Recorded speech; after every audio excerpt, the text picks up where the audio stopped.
Hello students, आज हम discuss करने जा रहे हैं एक्सरसाइज 1.1 ऑफ चैप्टर 1 सेट्स। तो जो पहला क्वेश्चन है वो ये है, which are the following are sets, justify your answer. ये जितने भी क्वेश्चंस इसमें दिए गए हैं, 9 क्वेश्चंस दिए गए हैं, आपको एक एक करके ये बताना है कि कौन सा इसमें सेट्स है और कौन सा इसमें सेट्स नहीं है। तो बच्चों, इसका जो पहला पार्ट है, the collection of all the months of a year beginning with the letter J. तो बच्चों, जैसा कि आप जानते हैं कि there are 12 months in a year, ठीक है ना। और उनमें वो महीने, वो मंथ्स जो जे से बिगिन होते हैं वो क्या होते हैं? वो होते हैं जनवरी, जून एंड जुलाई। तो बच्चों, इन तीनों का जो कलेक्शन है, this is a well defined collection. इसमें कोई डाउट नहीं है कि कौन कौन सा मंथ आना है, वो क्लियरली डिफाइंड है। और हम जानते हैं कि सेट का डेफिनेशन क्या होता है, और set is a well defined collection of objects, ठीक है बच्चों। और सेट के ऑब्जेक्ट्स को हम कर्ली ब्रैकेट के अंदर लिखते हैं। तो इस तरीके से ये क्या हो गया? ये हो गया हमारा set. So this is a set. दूसरे पे आते हैं, the collection of 10 most talented writers of India. तो बच्चों, आप ये बताओ कि अगर हम मान लीजिए किसी से पूछते हैं कि आप लिस्ट बनाओ ऐसे लोगों का जो most talented writers of India है, तो ये जो कलेक्शन है वो पर्सन टू पर्सन क्या करेगा? पर्सन टू पर्सन वेरी करेगा।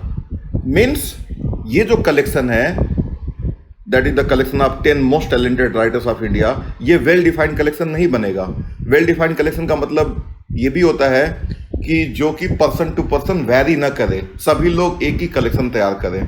तो मान लीजिए कोई पर्सन है रमेश, तो उसके लिए एक कलेक्शन होगा।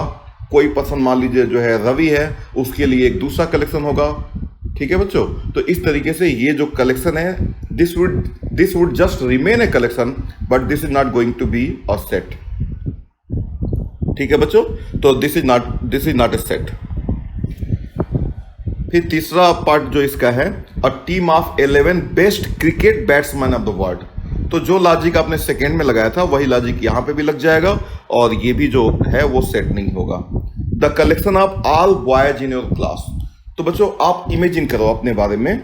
मान लो आप जिस क्लास में पढ़ते हो वो तो एक वेल डिफाइंड क्लास है जिसमें आप पढ़ते हो, और उस क्लास में जो बॉयज हैं, आपकी क्लास में जो बॉयज हैं, ठीक है ना, वो कौन कौन से बॉयज हैं उसमें, ये भी एक वेल डिफाइंड है।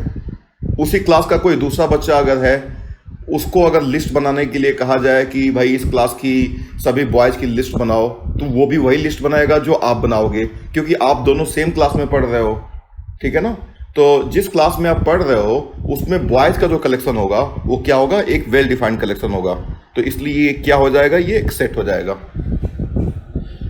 फिर पांचवा क्या है, the collection of all natural numbers less than 100। तो बच्चों, इसमें तो कोई डाउट ही नहीं है। नेचुरल नंबर क्या होता है और लेस देन 100 नेचुरल नंबर्स क्या होते हैं? सो 1, 2, 3 और ऐसे 3 डॉट लगा दो बच्चों, और 99 तक, और कर्ली ब्रैकेट के अंदर इसको इनक्लोज कर दो। 1, 2, 3 सेपरेट करने के लिए ऑब्जेक्ट्स को, और 99 तक, क्योंकि 100 नहीं होगा इसमें। सो 100 से छोटे नेचुरल नंबर्स, और सबसे स्मॉलेस्ट नेचुरल नंबर क्या होता है? 1 होता है। तो इस तरीके से ये एक सेट हो गया जिसमें कितने ऑब्जेक्ट हैं? 99 ऑब्जेक्ट्स हैं। तो बच्चों, ये क्या हो गया? ये सेट हो गया।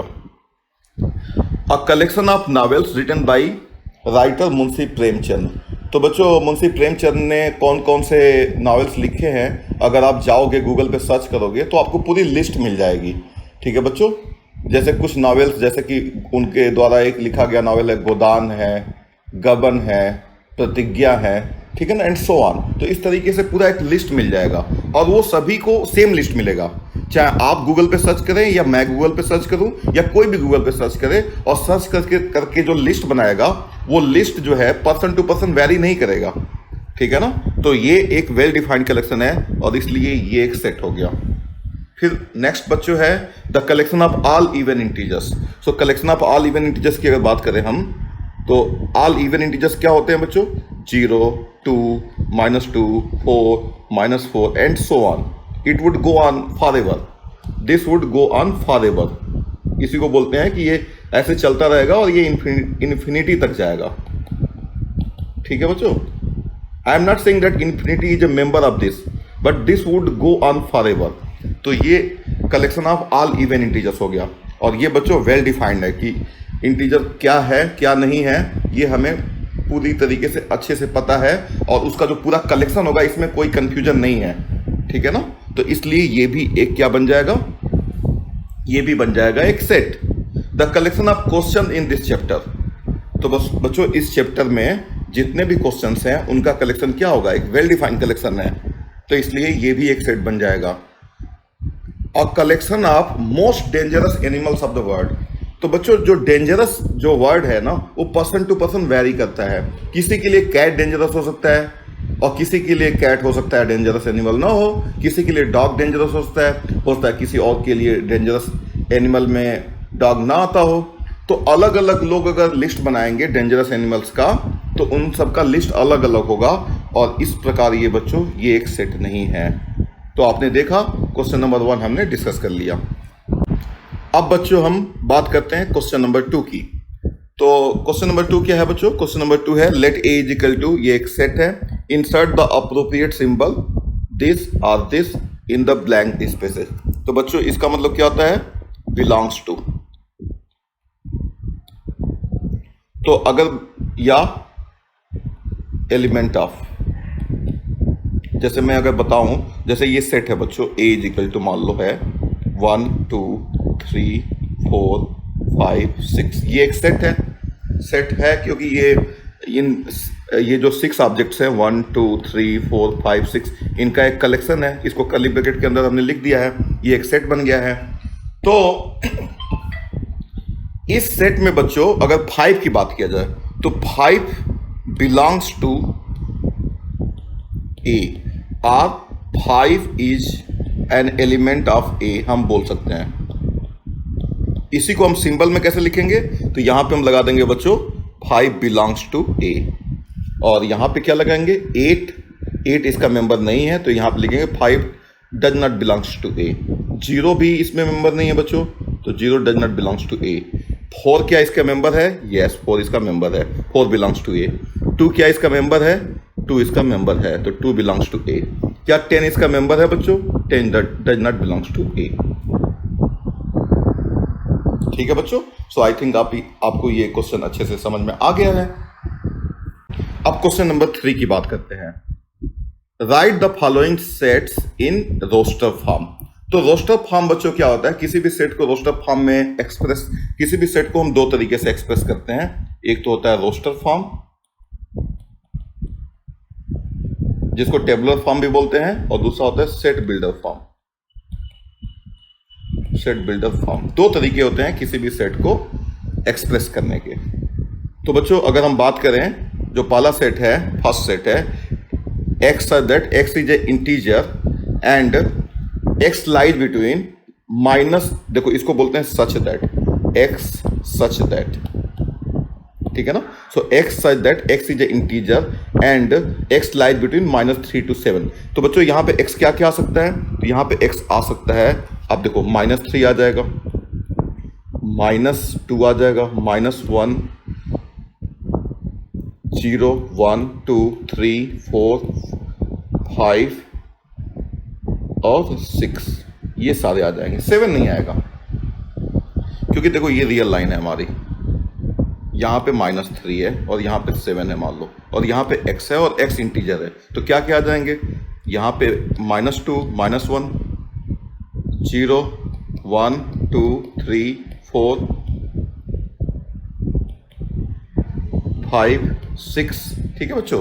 तो ये सारे नंबर्स देखो, यहाँ पे क्या है, यहाँ पे x इज ग्रेटर देन और इक्वल टू -3 है, तो -3 तो आ जाएगा, लेकिन x लेस देन 7 है, तो 7 नहीं आएगा।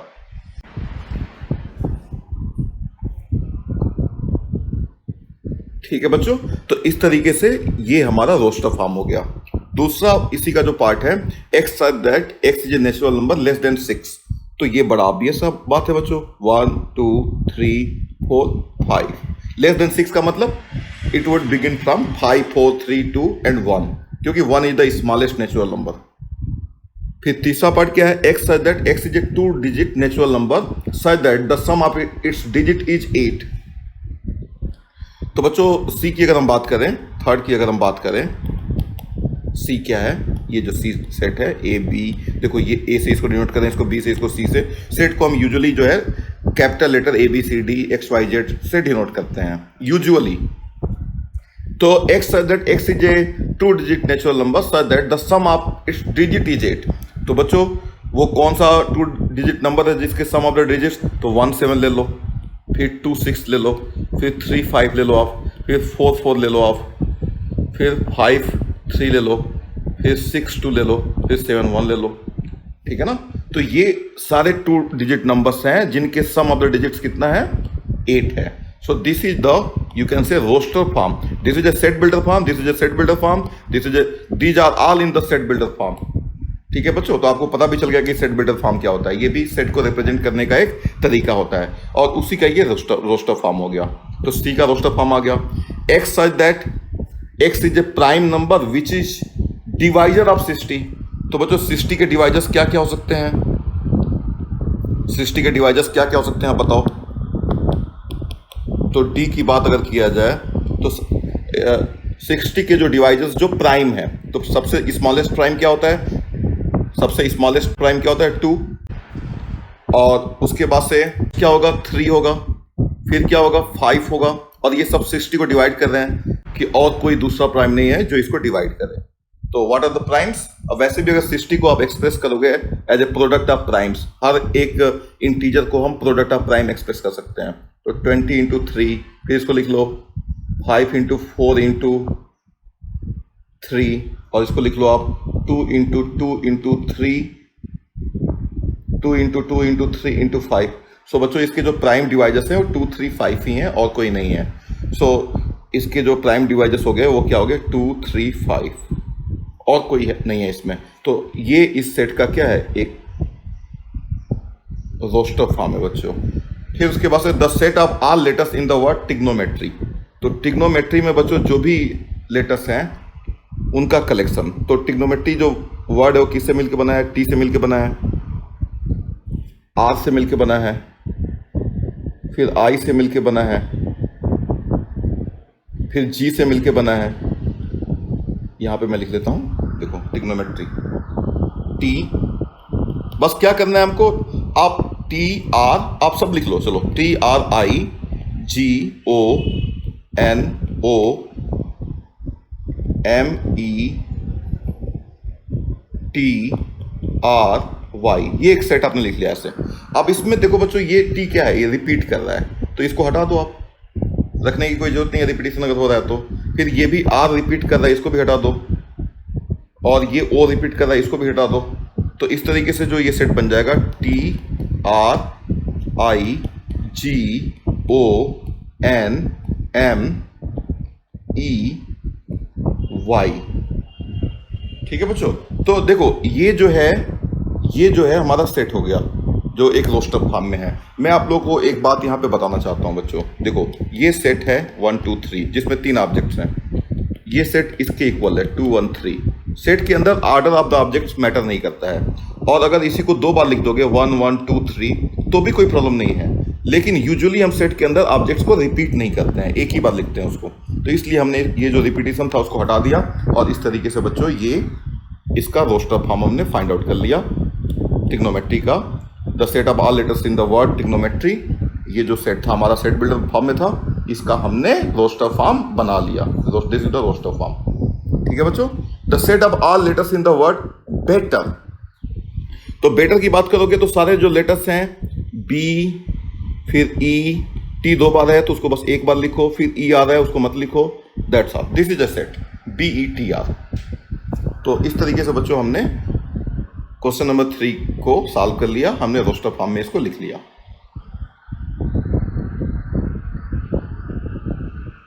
तो अब क्वेश्चन नंबर 4 देखते हैं। तो क्वेश्चन नंबर 4 में एक स्मॉल करेक्शन मैंने किया हुआ है यहाँ पे ये कर्ली ब्रैकेट लगेगा क्योंकि ये स्मॉल ब्रैकेट नहीं होता है यहाँ पे। तो ये सेट है, पहला सेट है 3, 6, 9, 12। तो ये देखने से लग रहा है कि ये मल्टीपल ऑफ 3 है, लेकिन सारे मल्टीपल ऑफ 3 नहीं है। तो इसको आप कैसे ले सकते हो, x such that x is equal to 3n, n belongs to natural number, n is a natural number and n lies between 4 and 1। ठीक है बच्चों, so this is the, you can say, इस सेट का जो set builder form होगा वो ये होगा। इसी को और जो ज्यादा, जो थोड़ा ट्रेंडी तरीका है लिखने का, ट्रेंडी तरीके से लिख सकते हो आप, and that is also correct. वो क्या है, सिंपली 3n लिख दो such that n is equal to 1, 2, 3, 4 लिख दो। ये भी गलत नहीं है। नंबर 2, 4, 8, 16, 32। तो बच्चों इसको अगर हम लिखें सेट बिल्डर फॉर्म में तो आप लिखो सिंपली 2 की power n such that n is equal to 1, 2, 3, 4, 5। लेकिन अगर आप चाहो तो जैसा कि एनसीईआरटी में इसको ऐसे लिखते हैं, लेकिन ये दोनों सही है, गलत नहीं है। लेकिन एनसीईआरटी की बुक की अगर बात करोगे तो वो ऐसे लिखते हैं x such that x is equal to 2 की power n, n belongs to n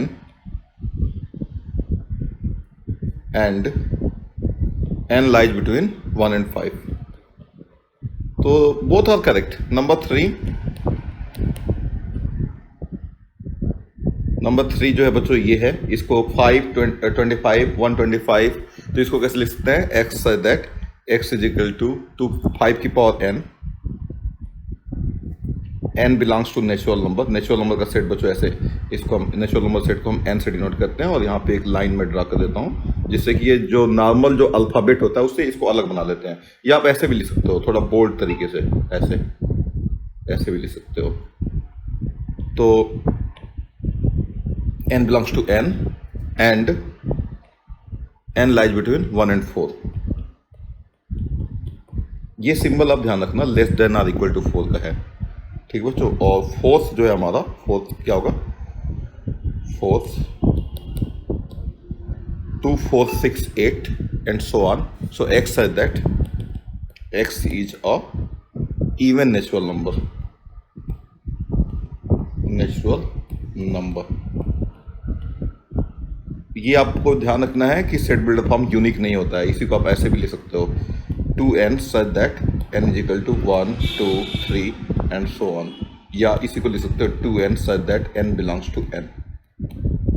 तो बच्चों सेट बिल्डर फॉर्म यूनिक नहीं होता है, ये आप ध्यान रखिएगा। और ये जो है 1, 4, 9, इसको आप कैसे लिख सकते हो, x such that x is equal to n square and n is a natural number which lies between 1 and 10। ठीक है बच्चों, तो इस प्रकार क्वेश्चन नंबर 4 भी हो गया।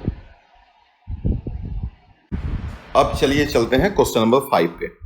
तो बच्चों list all the elements of the following sets. तो बच्चों इस सेट के सारे एलिमेंट्स को लिस्ट करना है, यानी कि ये सेट बिल्डर फॉर्म में है और इसको हमें लिख देना है रोस्टर फॉर्म में। सो x such that x is an odd natural number। तो ऑड नेचुरल नंबर बच्चों क्या होगा, 1, 3, 5 एंड सो ऑन। 3 डॉट लगा के छोड़ दो। फिर दूसरा क्वेश्चन क्या है, x such that x is an integer and it lies between -1/2 and 9/2। तो बच्चों एक रियल लाइन बना लो, ये -1/2 है और ये 9/2 है। 9/2 का मतलब 4.5 और -0.5। तो यहाँ से आप देखो 4, 3, 2, 1, 0। ठीक है ना, इस तरीके से आप इधर कहीं -1 होगा। तो इस तरीके से बच्चों x is an integer and x lies between -1/2 and 9/2। तो ये सारे इंटीजर्स हमारे हो जाएंगे। तो क्या हो जाएगा, 0, 1, 2, 3, 4। सो this is the listing of all the elements. ठीक है, इस list all the elements of the sets. तो ये सारे एलिमेंट्स का बच्चों लिस्ट है जो कि एक सेट है। x such that x is an integer, x square is less than 4। तो बच्चों आपको बताना है x इंटीजर है और जिसका स्क्वायर होगा वो 4 से छोटा या बराबर है। तो 0 ले लो, 0 स्क्वायर क्या होता है, 0 square is less than equal to 4। तो बच्चों 0 is less than equal to 4, इस सिंबल का मतलब क्या होता है, less than or equal to. यानी या तो लेस होना चाहिए या तो इक्वल होना चाहिए, ये ध्यान रखना। तो 0 आ जाएगा यहाँ पे। फिर 1 रखोगे आप तो 1 स्क्वायर क्या होता है, 1 is less than equal to 4, ये भी ट्रू है। 1 is less than 4 but not equal to 4, but इस सिंबल का मतलब क्या होता है, less than or equal to. तो less than or equal to का मतलब क्या होता है, दोनों में से कोई एक बात जरूर ट्रू होनी चाहिए, तब वो ट्रू हो जाएगा। तो 1 भी हो गया, -1 भी हो गया, 2 हो गया और -2 हो गया। 2 का स्क्वायर क्या होगा 4 लेस देन इक्वल टू 4, ये ट्रू स्टेटमेंट है। क्यों ट्रू है, क्योंकि 4 के इक्वल है, और इस सिंबल का मतलब क्या होता है, less than or equal to. तो बच्चों ये हो गया हमारा list. X said that X is a letter in the word loyal। तो लॉयल में कौन कौन से लेटर है बच्चों, LOY A, और L एक बार दोबारा लिखने की कोई जरूरत नहीं है, दैट्स ऑल। तो बच्चों जो 5th पार्ट है, E is equal to X said that X is a month of a year not having 31 days। तो बच्चों वो सारे मंथ जिसमें 31 डेज नहीं होते हैं, उनका जो लिस्ट होगा, कलेक्शन होगा, वो बड़ा आसान है तैयार करना। आपको पता है कि फरवरी, अप्रैल, जून और सितंबर और नवंबर, ये जो महीने हैं इनमें 31 डेज नहीं होते हैं। तो ये भी बच्चों एक सेट हो जाएगा और उनको भी लिस्ट कर सकते हो आप। तो बच्चों जो 6th पार्ट है, F that is X said that X is a consonant in the English alphabet which precedes K। A, B, C, D, E, F, G, H, I, J, K। तो K के पहले पूछा कि K के पहले जो भी लेटर्स हैं जो वावेल होने चाहिए उनको लिस्ट करिए। तो ये हो गया B, C, D, F, G, H, J, ये सारे कॉन्सोनेंट्स हो जाएंगे जिनकी लिस्टिंग आप कर लेंगे, और इनका जो कलेक्शन होगा वो भी एक सेट होगा। तो इस प्रकार बच्चों हमने डिस्कस कर लिया क्वेश्चन नंबर 5। अब हम चलते हैं क्वेश्चन नंबर 6। तो क्वेश्चन नंबर 6 बच्चों क्या है, match each of the sets on the left in the roster form with the same set on the right described in the set builder form. तो बच्चों ये मैचिंग वाला है, इधर भी 4 है, इधर भी 4 है, मैच करना है। तो बच्चों 1 2 3 6 ये एक सेट है रोस्टर फॉर्म में, इसको मैच करना है राइट हैंड साइड में। X said that X is a natural number and divisor of 6। तो 6 के डिवाइजर्स बच्चों क्या होंगे, 1 2 3 6, ये डिवाइजर्स होंगे 6 के। तो ये मैच हो गया बच्चों। पहला मैच किसके साथ हो गया, C के साथ मैच कर गया। फिर दूसरा मैच देखते हैं किसके साथ करेगा, 2 3। तो अब देखो X said that X is a prime number and divisor of 6। तो 6 के डिवाइजर क्या होंगे, 2 and 3 होंगे, क्योंकि 6 इज इक्वल टू 2 into 3, और these are the 2 prime numbers which are divisors of 6। तो इस तरीके से सेकंड किससे मैच हो गया, A से। फिर ये क्या है, मैथमेटिक्स, सॉरी MATHEICS, ये है, ये लेटर्स हैं। सो X said that X is a letters of the word mathematics, सही है। इसके जो लेटर्स होंगे वो यही सेट है। तो थर्ड किससे मैच हो गया, थर्ड मैच हो गया आपका D से मैच हो गया। और फोर्थ क्या है, 1 3 5 7 9। तो ये बच्चों किससे मैच हो जाएगा, X said that X is a odd number, odd natural number less than 10। बिल्कुल सही बात है, जो भी नेचुरल नंबर होते हैं लेस देन 10 और ऑड होते हैं उनका लिस्ट क्या हो जाएगा, यही होगा, रोस्टर फॉर्म होगा, जिसका ये रोस्टर फॉर्म है। तो ये मैच हो गया B से। ठीक है बच्चों, so thank you so much for joining me.